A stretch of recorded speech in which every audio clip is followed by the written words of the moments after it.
वैराने वैर कधीही शांत होत नाही।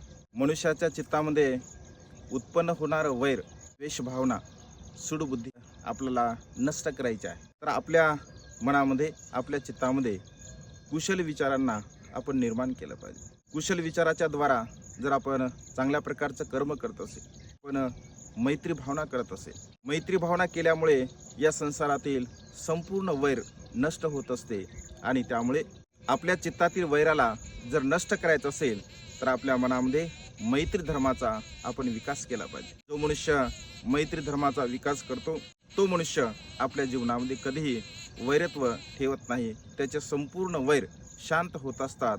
हा निसर्गाचा सर्वश्रेष्ठ अशा प्रकारचा नियम आहे आणि त्यामुळे आपण सुद्धा आपल्या मनातील वैराला नष्ट करून मैत्री भावनेने आपलं जीवन जगण्याचा सदा सर्व काळ आपण प्रयत्न करावा। नमो बुद्धाय, जय भीम।